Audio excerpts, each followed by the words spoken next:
Hey, what's going on, guys? So today I got a 2015 Hyundai Sonata.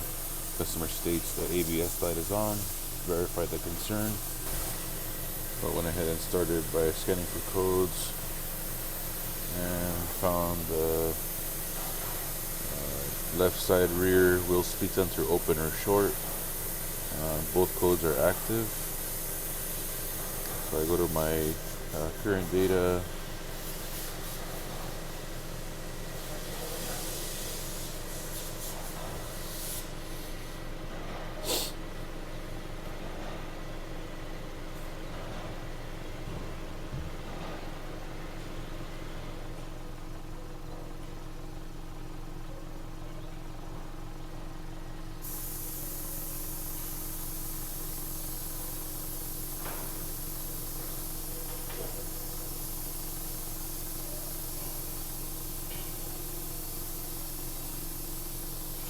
Find my wheel speed sensors.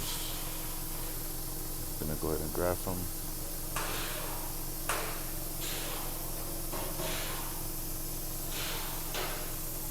So here you can see my left rear wheel speed sensor says it's going 158 miles an hour. If I rotate the tire by hand, the waveform does not change. If I do it on the passenger side, you can see my waveform does get generated.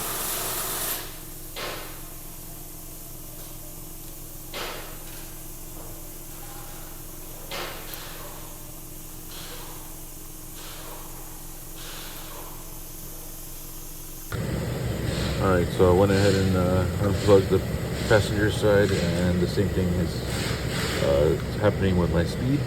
Also, that tells me that in fact there is a open from the wheel speed sensor up to the ABS module. So I'm going to have to check continuity from end to end, or resistance from end to end, to make sure that there is no broken wires along the way.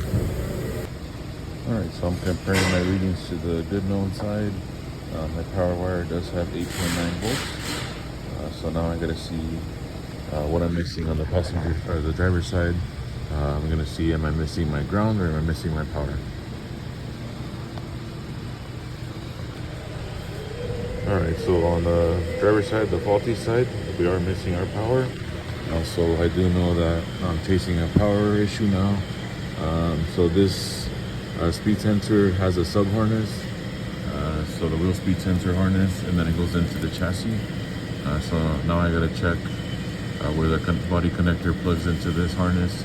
If there's power there, then I know that this little sub harness is my problem.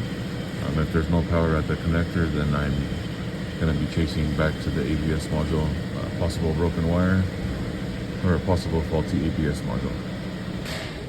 So it also goes through the fender area, the quarter panel area. I gotta check there next. Right here. So if I have power there, then my sub harness is bad. If I don't, then I gotta go chase deeper into the ABS module. Alright, so here's my connector here, right there. Alright, so I found no power at this connector as well. So I'm gonna make sure that the resistance is good from here to the ABS module, and if it is, I'm gonna be recommending an ABS module. Alright, so I went ahead and dug a little deeper. So when the ABS module sees a fault, it cuts the voltage to the speed sensor. So I went ahead and checked the actual hub resistances. The driver's side is 416 kilo ohms, and the passenger side, which is a good known side, is 0.478 mega ohms. So the resistance is definitely different. So what I ended up doing was I took the left side wiring and I plugged it into the passenger side hub. So right now I'm fooling the computer, telling it that it's still plugged in to a good known hub. And I went ahead and rescanned my codes, and now my left side wheel speed sensor code is gone. Now I just have the right side wheel speed sensor code because it's not plugged in. So pretty much I just made a bridge to be able to plug in a good hub with the using the left side wiring, but I'm using the right side actual hub. So So I was overthinking it. So if you do have one and you're chasing it and you don't have voltage going to the speed sensor, it is normal when there is a fault, the voltage gets cut out. So my problem is left rear wheel hub or wheel speed sensor. That's part of the hub.